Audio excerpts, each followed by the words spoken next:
to the second episode of our series of interviews about COVID-19 and well-being. We're here today with Professor Rana Mitter from the University of Oxford to discuss the state of China before, during, and after the COVID-19 pandemic. Rana is the director of the Oxford University China Center and the author of the best-selling book, A Bitter Revolution, China's Struggle with the Modern World and China's War with Japan. Welcome to the show, Rana, and thank you so much for joining us today. It's been a pleasure to be here, Raymond. Looking forward to our conversation. So before we dive into the recent events of China and COVID-19, I wanted to talk about the political situation in China before the virus. How secure was the position of the Chinese Communist Party pre-virus? Is it afraid of any political movements? And if so, what's the general approach to silence them? So I think you're right to point out that before and after the virus certainly makes a difference in terms of what's going to happen in Chinese politics. This is my sense, and we'll talk about more of that later. But giving an idea of what the situation was like just before the virus broke out, I would say the year 2019, the year we've just gone through, was a pretty mixed bunch from the point of view of the Chinese Communist Party.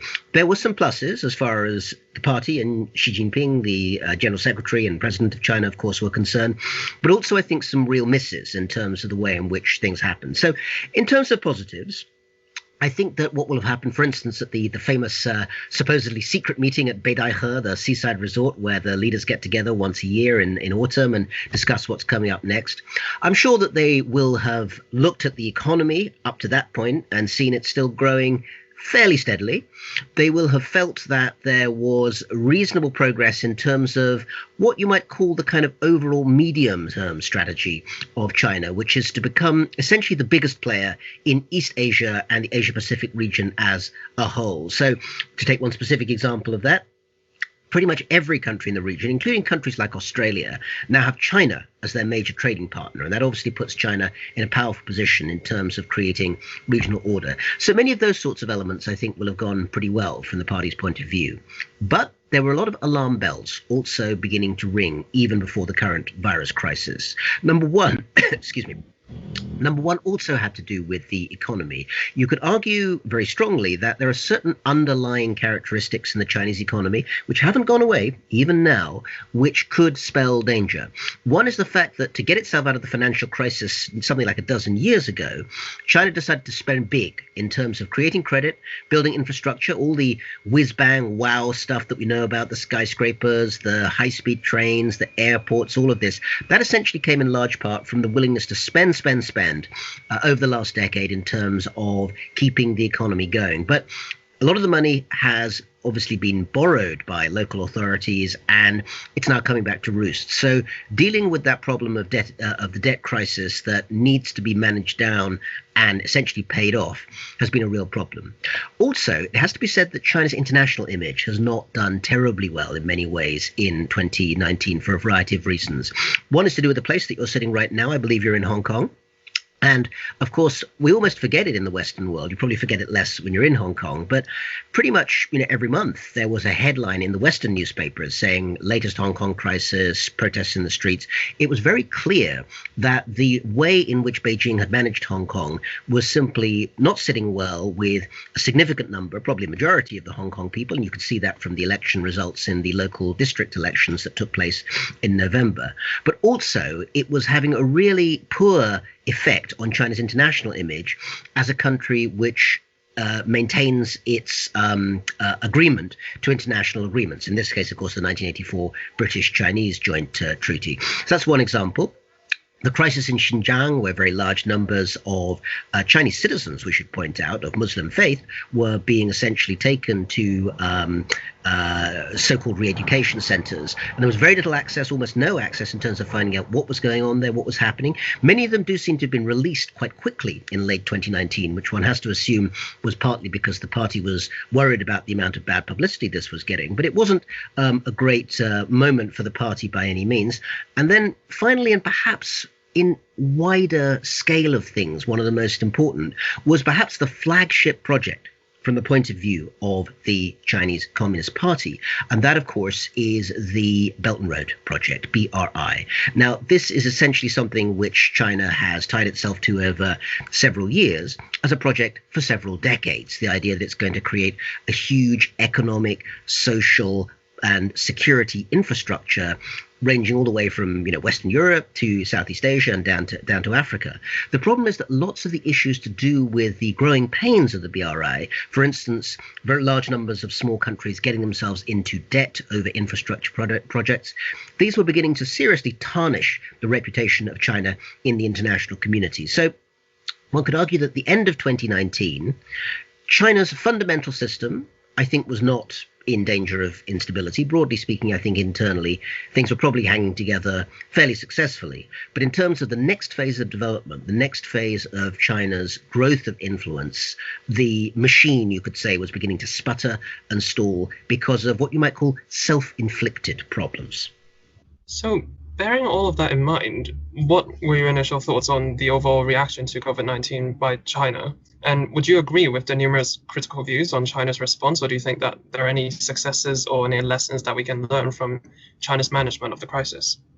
Well, I think one of the things that's most interesting in terms of a nuanced reaction to what's been going on in the last 3 or 4 months, and it's amazing to think that this whole crisis is really less than half a year old. It's emerged in the eve of 2020, and of course it's blown up from nothing almost in just a few months. And I think the answer to your question, Raymond, is that there are both areas where we definitely have to be thinking about and learning from what China has done, and also other areas where we really have to be in a quite rigorous conversation with China for the simple reason that neither China nor the rest of the world want this to happen again in this way. So let's talk first about what's gone right. And I think there are elements that we do have to look at. First of all, the tactics of the authoritarian government, which actually grabbed attention, such as shutting down the entire city of Wuhan for several months, I guess probably did have a useful effect in terms of restraining or constraining the virus to a relatively limited area of the country. That's something that I think is harder to reproduce elsewhere in societies where there isn't the capacity for the state simply to tell people what to do without any chance of feedback. But what's more interesting, I think, is the way in which electronic tactics, communications, and technology have been used to track the virus. I think I'm in the UK at the moment. One of the areas where it has to be said that people are beginning to think that perhaps the UK is behind the curve, certainly compared to some other countries in Asia. Never mind China for a minute. South Korea would be a good example of that. And in terms of being able to track using electronic means, probably people's phones, where the virus has been. Of course, introducing, from our point of view, the kind of protections on privacy that perhaps are not so important to the Chinese government, but using those tactics, that's something I think we need to look at, because it's a fact pretty much acknowledged now that this virus is not going to go away quickly. It won't suddenly disappear over the summer. We may be living with it for months and years to come, certainly some years to come. And therefore, that's something that we have to turn and learn from elsewhere, wherever we can. Now, let's say something, though, about where I think there has been a serious problem. And actually, I said some of this in an article recently published in the South China Morning Post, in which I hope I spoke both about what China's done right and about where I think there are lessons to be learned. And specifically, I think the one-word answer that I would try and put on the table is transparency. One of the things that has been really problematic about the Chinese immediate reaction from the authorities is that it's very unclear whether the system is transparent enough to allow information to flow in a way that will prevent this happening again. I'll explain what I mean, and I will explain what I mean by using the words of maybe one of the 2 or 3 people inside China who has the best capacity to be able to actually comment on this. And that's not some political dissident, it's not some guy in jail, it's the Prime Minister, Li Keqiang. Li Keqiang, just a few weeks ago, when the opening up was beginning to happen after the Wuhan situation was easing, basically got up and told local officials in China, you need to give us the stats, you need to give us the figures on what's happening in your areas, and you must not make up these statistics. Now, we all know that politicians only tend to mention something when it's a problem. That's true in Britain, it's true in America, it's true in China, no difference there. And if the Prime Minister of China is getting up and saying, look, guys, you need to give us the real dope because the fact that the system didn't let us do that before was where the problem comes from, shows where the issue is. But the problem politically at the moment, and this is what the system in China is going to have to really think about how it gets past, is that officials are clearly too frightened, in many cases, to give that information. It's clear that a lot of the information was going around in Hubei and elsewhere in the early part of the year. But of course, if you think about the way in which local party officials in China, provincial officials get promotion. They get to the big time. First of all, they keep the economies really bubbling along in their provinces, and then they make sure that they're following the party line. Now, unfortunate information that not only makes it sound like things are out of control, but may actually damage the economy. This is not something that people want to hear. Let's be honest, they don't want to hear it anywhere. They don't want to hear it in Britain. They don't want to hear it in the States. But those countries have rigorous and very loud and noisy free media. They have independent commissions. They have different ways to get the information out there, even when it's problematic. At the moment, because there's such a concentration of power in China, and this has been concentrated by the current leadership under Xi Jinping most particularly, they have worked out for themselves something which actually, it's a problem of politics, but it's actually, you could say, really a problem of a combination of the biology of the epidemic and the psychology of the human being. We all know that science is really important to solving this, but it's not just about the science of the lab. It's about the science of behavior. You have to nudge your population into carrying out the kind of behavior that's going to work well. So the best example is lockdowns. People have actually been really quite surprised about how Britain, a country where people tend to complain a lot about, the government and everything else, has actually behaved pretty well in terms of people not going out in the streets. I'm sitting right here in Oxford, a place you know well, Raymond, as a student here. The streets are pretty empty. They're pretty deserted. People are obeying the rules. And this is partly because the government has put forward a narrative about why it's really important to stay home, even though, we don't have the police coming in and checking in on us on a daily basis by any means. People accept that.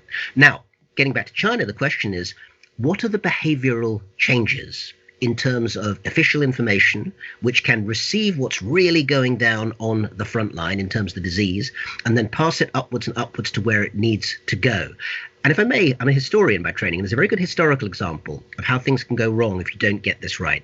And that's 60 years ago, the Great Leap Forward of the late 1950s, early 1960s, which was the most horrific man-made famine, I think, to have happened in China in history. I mean, we don't even now have the full statistics, but credible numbers say 15, 20, 25 million, maybe even more, died, either starved to death or, died from other diseases during that time.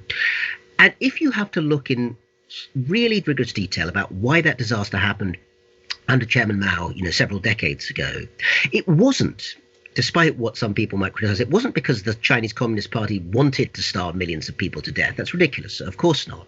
But what happened was that when there was a crisis in the countryside, the officials were too terrified of what Mao's government might do to them to actually admit the truth and say, look, guys, there's no food. We need to redistribute it. We need to get food out there to the countryside.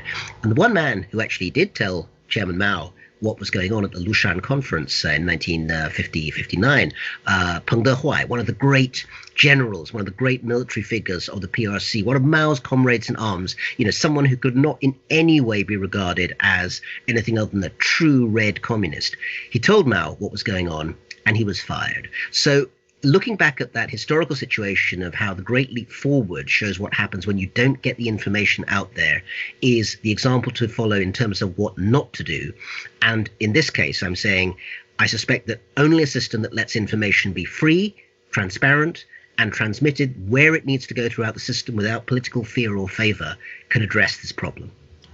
That's really interesting. So there's a local and sort of a state policy difference that has led to sort of the response of this spread of the coronavirus, perhaps. And yeah.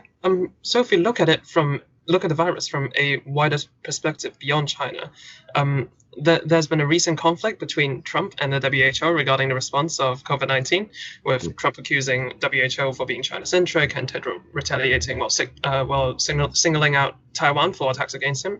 Do you think the virus has been politicized?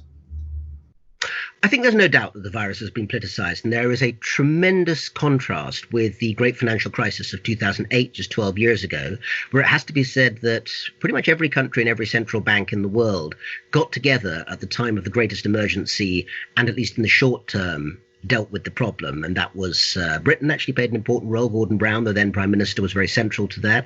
But President George W. Bush and President Hu Jintao of China, they were all very important as part of this. It was a genuine international effort. At the moment, it doesn't look as if that genuine international cross-border effort is going on in the world at the moment. Most countries are basically looking at what they're doing on an individualized basis, and they're not reaching across boundaries and actually saying, what is it that we can do with our scientific resources and with our kind of governance resources to provide a united effort? So if we just name some of the countries involved, everyone, I think, is playing a kind of political game. Number one, it has to be said, is President Donald J. Trump. The United States has been a global leader for more than half a century, maybe more like 70 years, since World War II. It's always taken that role. Nobody, even great friends of the United States, and I am a friend of the United States, would say that American leadership has been in any way obvious at this point. And in many cases, there are self-inflicted wounds. I mentioned earlier that in some cases, I think China has committed self-inflicted wounds, but this is an American one. America had the opportunity to, if they were dissatisfied with the WHO, and I can see that they might be, then saying, you know what? We're going to increase the amount of money we give you. And, America pays a significant amount of WHO funding, but China's the number two payer. So if it really wanted to compete, it could have competed through generosity and said, okay, we're going to pay more, but we also need to sit down around a table right now and work out how we're going to get something together. And we in the US will take the lead. And they should be saying, we invite China, we invite the EU, we invite other countries to be part of that conversation and take it from there. Instead, the reaction of President Trump has been to cut off funding for the WHO. Now, in some cases, it may be the case that cutting off funding is the way to get people to do what you want. But as many have pointed out, the middle of a global pandemic is not perhaps the time to carry out that sort of move. And of course, what it's enabled China to do, and I understand completely from Beijing's point of view, is to point out that it's now the single most reliable funder of the WHO. But I think there is something that needs to be caution on the Chinese side. There are signs that at the moment, China is looking to try and turn the international discourse and political narrative about the virus towards distracting from the point of origin in Wuhan. Now, nobody sensible is going to blame a country for the emergence of a virus in a wet market in a large provincial city. I don't think anyone is suggesting, assuming that that's what's happened, and most scientists still think that that's the cause. It is one of those things that perhaps could have happened somewhere like Indonesia, to give an example, or perhaps one of the countries of West Africa, somewhere like Nigeria. It's not something that had to happen in China specifically.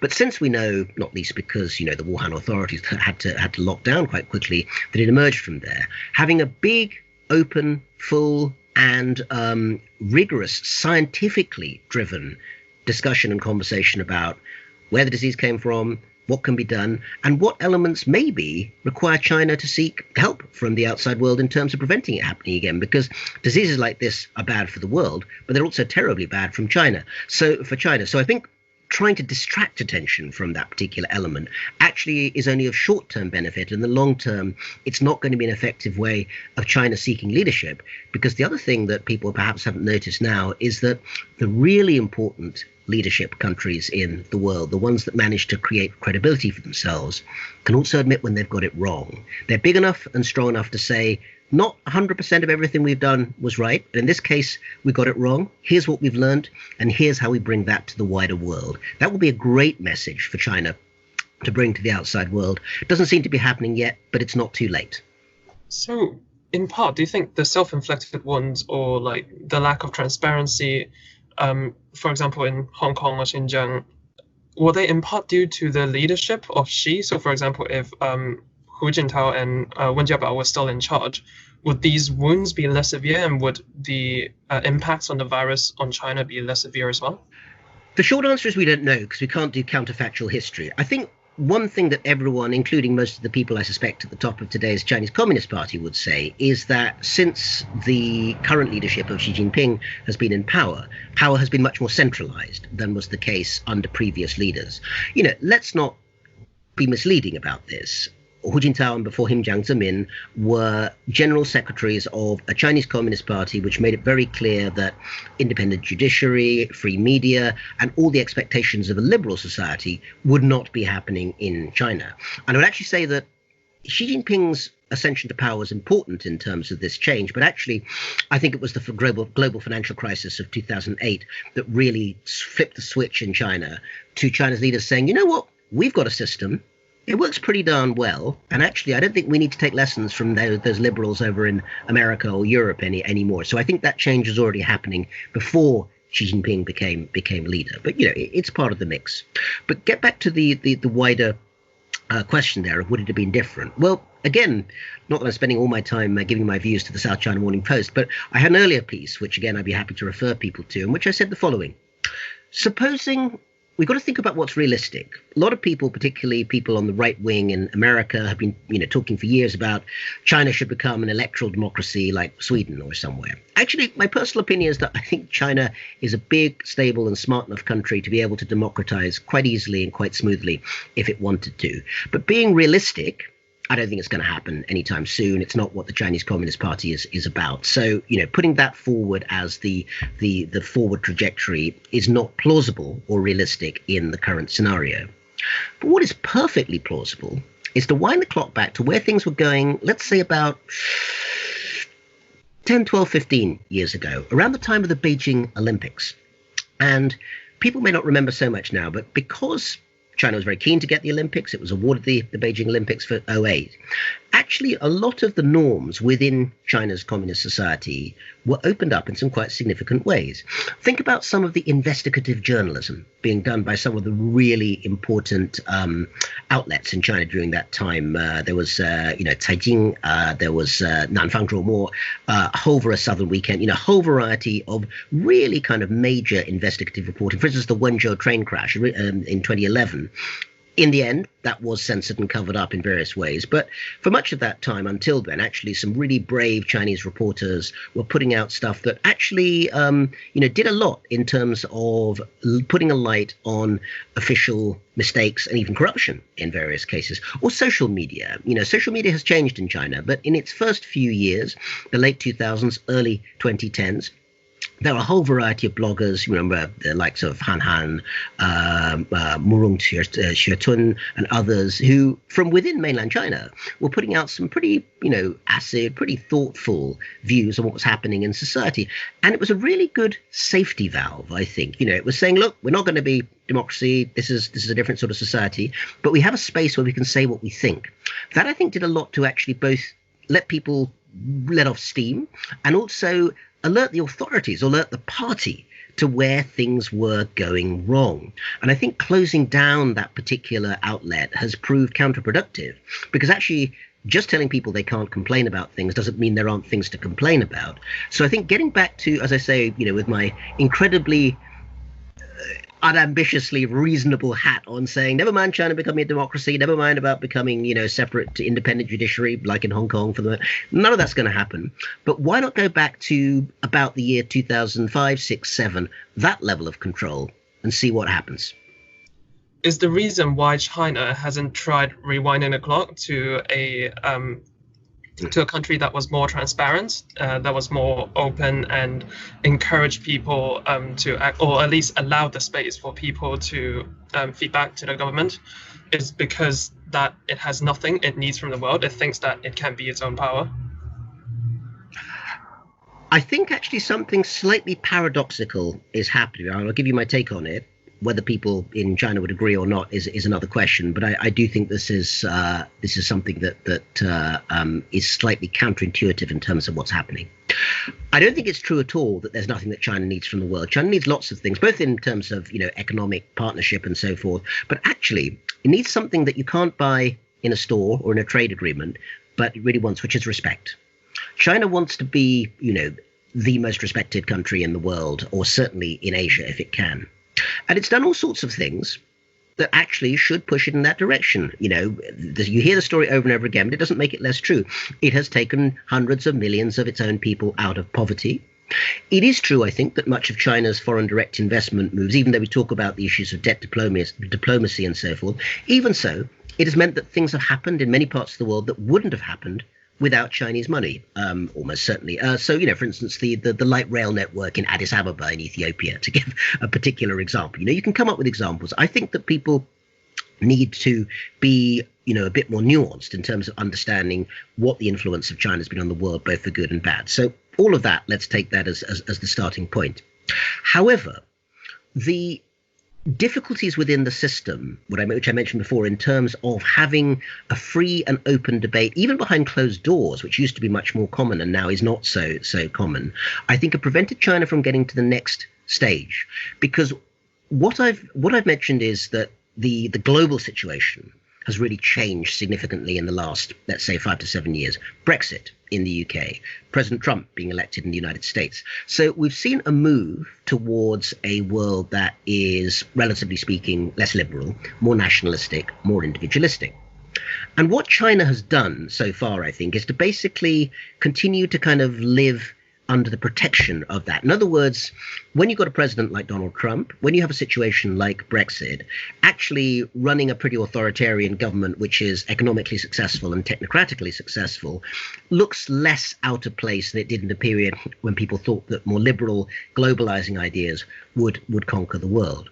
But I would say a smart way to think about this is where you can get to the next stage if you're China. In other words, opening up at a level, and I mentioned this just before, but I'll say again, to a level that still fits your political system, but is a bit freer, a bit more open-minded, a bit more able to take criticism as something positive rather than snapping back and shouting every time someone says something that your foreign ministry doesn't like, actually gets China potentially into a much, much better diplomatic situation with its neighbors and its would-be friends. And it doesn't have to go nearly as far as it did in the days when democracy was the only game in town. It would be, I think, this, pretty authoritarian system. As I've said, I think China could be a lot more democratic with no problems, but I'm not saying that would happen. But at the moment, it seems to me that the instinct is to really try and just, to basically point the finger and say, look, the president of the United States is a nationalist. He's an economic protectionist. Why should we do anything different? And I think the coronavirus is going to be a very good example of how that tactic may not be enough anymore. Because one of the things we know, from just the last few days is that the Politburo is rightly and responsibly very worried about the medium-term economic situation in China and working out what it's going to do. Is it going to have to pump more credit into the domestic economy? Is it going to have to build up new trade relationships with its neighbors? How is it going to rescue the economy in the medium term? And I would say that making your system one that your friends and neighbors feel more comfortable dealing with at a time when the Western world, from the Chinese point of view, is not on the front foot, that's a really good opportunity, but you have to have a certain boldness to be able to take it. And, a certain amount of willingness to take what I think are frankly very small risks, but the risks that do come with opening your own system up for criticism domestically. So, as building on that, as you've previously pointed out, like distracting attention, like with Beijing pushing wild conspiracy theories about the origins of COVID-19, using COVID-19 as an excuse to achieve political goals seems to be quite common lately. For example, with Hungary's Viktor Orban using COVID-19 as a power grab, also trying to ban legal recognition for transgenders. Have and will COVID-19 policies or measures lead to an increased level of authoritarian control globally, or is this simply an inevitable rise in authoritarianism? I think that globally, the coronavirus is likely to exacerbate and strengthen trends that were already there. I mean, as you've just pointed out, we have been living in a world where more authoritarian government has become the norm, over the last half decade or more. And what is notable is that a division that political scientists would have noted, say, 30 to 20 years ago between democracies and authoritarian governments has rather shifted, I think, to liberal governments versus authoritarian ones, because there are significant numbers of governments around the world that are technically democracies in terms of there is a sort of opposition. There are elections which in their own terms are probably reasonably rigorously run, but in which actually the conditions that allow genuine democracy, liberal access to the media for all sides of the debate, independent judiciary and so forth, is shrinking away. You mentioned Hungary. Poland is heading in that direction, although it's not as bad as Hungary yet. In Asia, the Philippines, Myanmar, in the border of the two, Turkey. I mean, Turkey is both an electoral democracy whose president is freely and fairly elected. I believe that Erdogan is genuinely popular, but Turkey has one of the most constrained public spheres in the world. It has more journalists per capita in jail, I think, than any other country in the world except maybe Eritrea.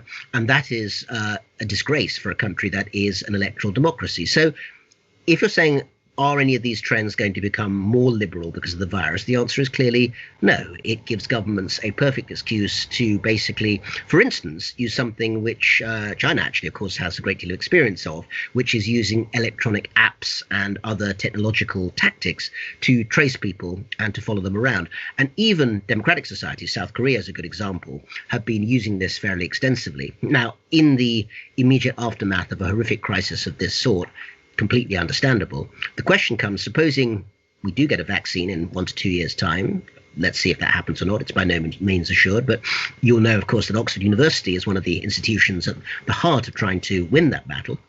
Supposing we get there, well, will governments roll back some of the legislation they put in to basically trace people through their phones or through other systems, or, as so often happens, will that legislation stay on the books for a very long time? Do you think these authoritarian policies, or for example, using these electronic devices to track people, do you think they will stick? Or I suppose this depends on countries, but for example, with China or I guess the Philippines, I'm not sure. But for a country like China or Russia, is the suggestion that maybe they're going to stick and that's going to help them consolidate more and more authoritarian control? I think with authoritarian countries, they will stick, and there's no reason that the authorities will have to remove that capacity. But in a sense, that's not that surprising, because with the so-called social credit system in China, there's already a framework emerging for that. And Russia, has never been a liberal society, even though it is technically an electoral democracy, but not a very free one.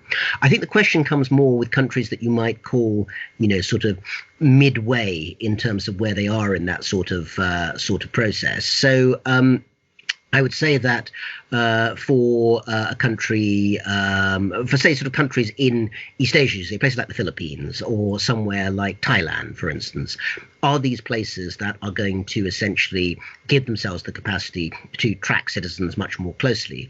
I would have thought that the default in most of these cases probably yes. It would take significant citizen movement to actually push back against that. And right now, for very understandable reasons, I suspect that the greatest fear is not fear of surveillance, but fear of the disease, because it's such an immediate and dangerous threat. So if we move to these Asian countries, for example, India or Pakistan, that has just started to feel or just started to face the virus, how do you think they can actually learn from China's experience in dealing with COVID-19? I think there is a limit, to be absolutely honest with you, as to what they can learn from China's experience, for a couple of reasons.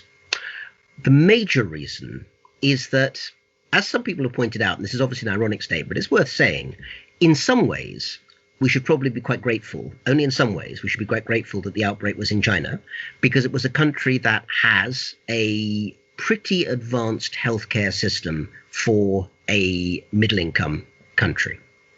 And I think it's fair to say that Pakistan, to give an example of a country you just mentioned, is not a country that has that level of universalization of healthcare, and therefore some of the lessons that you could take from China, which involve shutting off cities and taking people as quickly as possible to newly built hospitals, are just less likely to apply to a country where the health infrastructure is much weaker.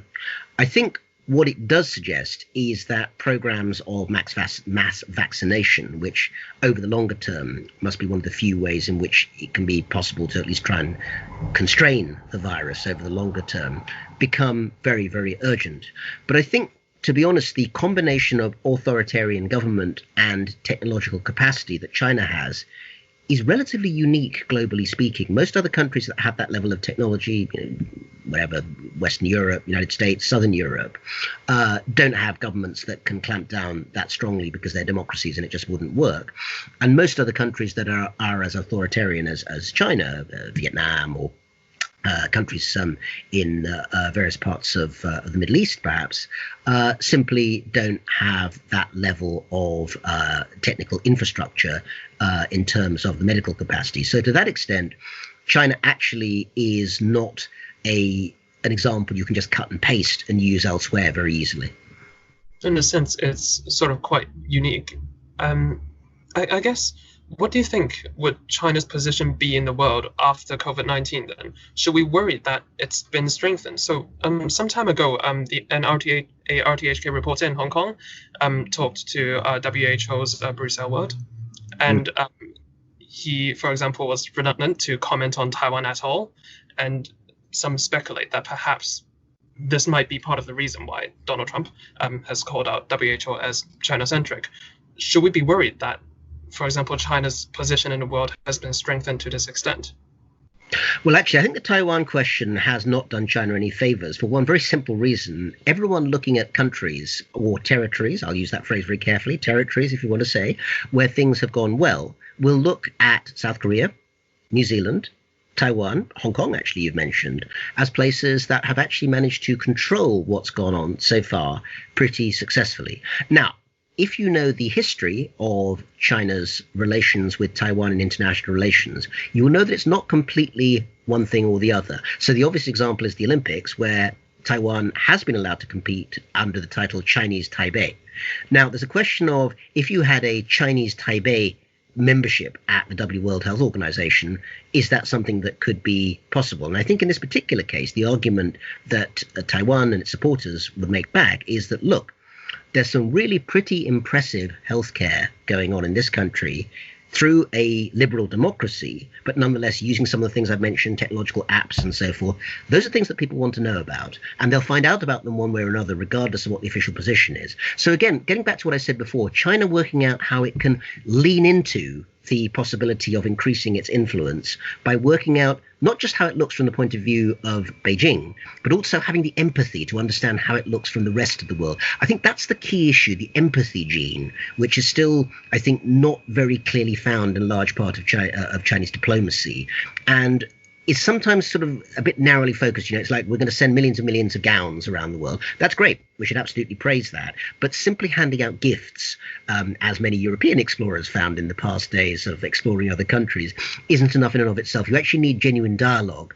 And dialogue is not about telling people what you think and then expecting them to agree. It's about hearing both sides and then working out where you can move on forwards. In terms of President Trump and his views, I think if I were in Taiwan or in China, I would be wary about assuming that there is too much of a point of principle behind what he's saying. I think a large part is to do with whipping up an anti-China electoral campaign, which is clearly a very strong element of what he's looking to do. And I think that that is destructive and damaging at a time where actually countries need to be having responsible dialogues with each other. I will point out, you know, that in 2008, the President of the United States, George W. Bush, he was not running for re-election, to be fair, but it was an election year. John McCain was the Republican candidate that year. But President Bush made it very clear, and, you know, I'm not always a great supporter of George W. Bush, I have to say, but in that particular case, he made it clear that he would be treating the financial crisis as an international issue, not a partisan issue. And that was very important in terms of the ultimate agreement that was reached, including with China, where, of course, former Treasury Secretary Hank Paulson, who is someone who is known very well in China, was instrumental in that conversation with Hu Jintao's government. That sort of conversation, as far as I can tell, you know, I'm not a Washington insider, what do I know? But that sort of conversation should be happening now. It's not happening now. It needs to happen now. And electoral tactics or tactics of trying to hide the origins of the disease, either of these are just not helpful for that big open dialogue that needs to start happening, you know, last month, you know, last year, and certainly right now. So maybe if we narrow it down to two countries, China and Britain, in your SCMP article, you discuss the possible dynamics of the China-Britain relations post-pandemic. I was wondering if you would like to talk a bit more about the changes we might expect to see in China and in how China and Britain interact with each other. Sure. I think both China and Britain are having a rather how can I put it, sort of changeable relationship at the moment. And that's because both countries, in a sense, are going through a period of significant change. Now, in terms of China, I would say that if you had to sum up what the change was, it was the fact that this virus has created the first contraction in China's economy, I think, for 30 years. You know, this is a really big, major moment. And, you know, the Politburo, I'm sure, are all fingers, all hands to the deck in terms of making sure that whatever happens, China's economy needs to be supported. But also, China is still working out, I think, as I said before, how to get that soft power, how to get that respect, how to work out its ability to make itself a genuinely, not just respected actor in the world. I think China is respected for the most part quite well, but a beloved actor. And that's much harder to do with an authoritarian system. So Britain, I think, is of great interest to China on this front because it's just separated itself from the European Union. It's basically trying to work out what the catchphrase, global Britain, which is being used over and over again, what it actually means. And for many years, there's been a dialogue about, well, that's part of getting close to China as well. Big new actor. Britain can do great things with China when it's out of the EU. What the great things are, the Brexit campaign has not really yet explained. And if I look at what I've seen in the headlines here in Britain in the last 2-3 weeks, and I mentioned something of this in my SMP article, but even since that came out a couple of weeks ago, it's been going on even more. I mean, I would almost rewrite that article, but make it even more so now, which is that one day a cabinet minister, Michael Gove, the very senior cabinet minister in the UK, says that there's going to have to be a reckoning with China after the coronavirus crisis is over. So, okay, that suggests one direction of strategy. Is it good? Is it bad? Don't know. But it's a strategy. But then yesterday on the news, he was saying we're very grateful to China for having sent so many gowns and masks and so forth to the UK as part of the PPE, the personal protection equipment for doctors. Now, of course, both of these things can be true at the same time, but it's a bit confusing to people on the outside trying to work out, well, okay, what is it that the UK's attitude towards China is? We want to have a reckoning with them about the disease and force them to change, but we're also dependent on them for sending this desperately needed medical equipment. Now, you and I know that it's not possible over the long term to hold both of these views simultaneously. And I suspect that, China is also trying to work out where the UK thinks it is on these issues. Let's not underestimate how the UK is important to China, and I'll, give one example of that. Britain accepted back in January, which feels like a million years ago, but it's only 3 months ago, a limited role for Huawei, to provide 5G in the UK. And that means that it's different from Australia, it's different from New Zealand, it's different from the United States. China really needs a big, still well-respected liberal democracy like Britain to be taking Huawei in that kind of context, because then it's much easier for China to go to the rest of the world and say, look, the Brits have it, it's not like they're in our back pocket. If they're going to take it, what's your problem? If Britain reverses position on Huawei, it will cause clearly a massive diplomatic incident, but it would also be a blow in terms of China's ability to say, we have technology that even countries that aren't ideologically very close to us are willing to accept. There's nothing wrong with it. Get on with it. So I think that behind the scenes in Beijing, there will be quite a lot of anxiety to make sure that the decision, which was very controversial and very hard won in the UK, is not reversed from their point of view. And I suspect that's one reason why they might be a little bit more gentle in terms of that quite fierce rhetoric that you hear from the foreign ministry spokesman in Beijing on this question with the UK. But if the UK turns back on Huawei, I suspect then all the guns will be rhetorical guns will be blazing. I have no idea in which direction any of this is going to go. As I say, it seems to me to be a situation in flux, but I think it's very important geopolitically that all sides work out what they think they're doing and then stick to it. So actually, very nicely building on that, do you think the pandemic is going to cause a cultural or maybe political shift in China? And would it, for example, lead to a change in how the government reacts globally? And what would be the important factors for example, new political movements to emerge? I think that one thing that should happen, I mentioned this earlier, but I think it's worth saying again, whether it will happen is a different question, is a rise in transparency. In other words, that government officials need to feel more comfortable or happy about sharing difficult information as well as happy information about whatever it might be. I think some of the tools that need to be used for that, including the media, would need to be opened up in China.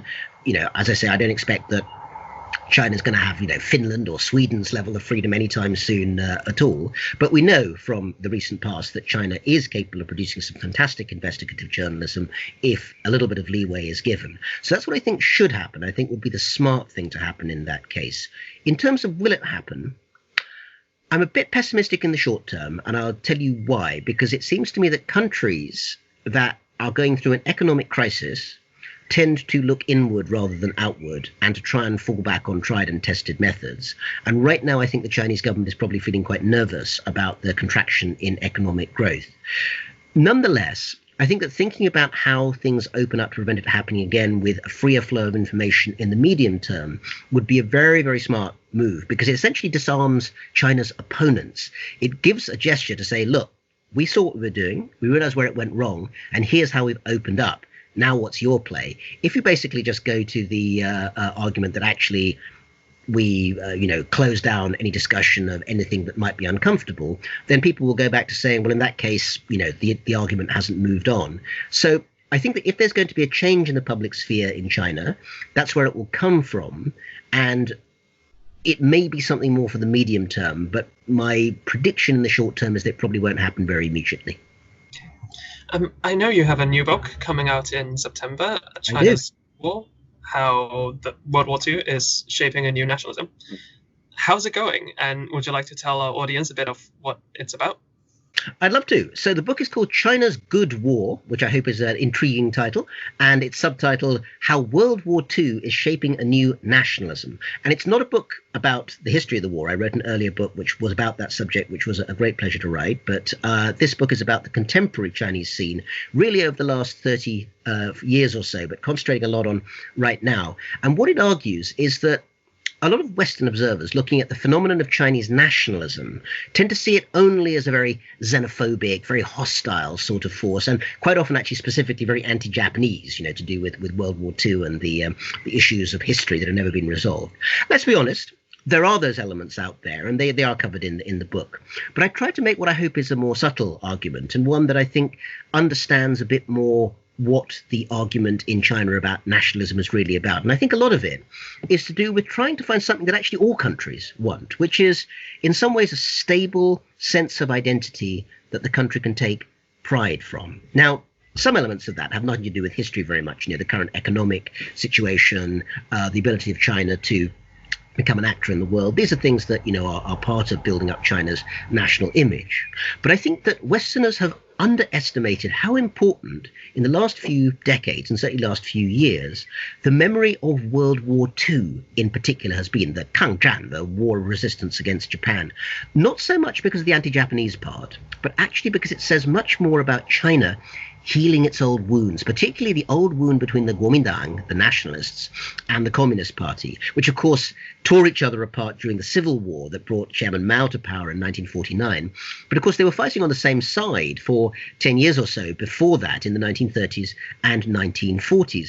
And actually, if you look at all sorts of aspects of modern Chinese culture, TV soap operas, video games, social media discussions, museums, and also the way that people in particular parts of China, Chongqing, Nanjing, which had a particular role for the Kuomintang during the war, those places have all quietly but very noticeably restored their wartime history as an issue of real pride. And for anyone from Britain or America, it's actually very familiar because, even today, bless our hearts in Britain, we can't stop talking about the Second World War. Brexit, it's the Second World War again. Coronavirus, it's the Second World War again.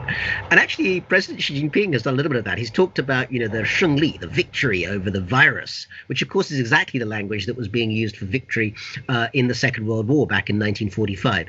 So the book is an argument that looking at that particular bit of history, which is not so well known in the West, more than 10 million dead, 100 million refugees, and holding down more than 500,000 Japanese troops, is actually something that's being recalled very actively in China today. And it's not necessarily a frightening or an unworthy thing. In some ways, it's a point of quite understandable and worthwhile national pride, but you do have to know about it to actually understand how China's nationalism is formed. And that's why I've given it that title, China's Good War, because it's not good because of the death and destruction, which was awful, but because it's enabled China to talk about a more positive view of how one conflict brought its people together across political divides. Thank you so much, Rana, for joining us today and for sharing with us your perspectives on China, as well as your thoughts on a post-pandemic world where China will undoubtedly be a main character on the stage. I'll definitely keep an eye out for your new book. It sounds like it's going to be a wonderful read. Thank you so much for tuning in, and we'll see you next time. Thank you, Raymond, and thank you all the audience.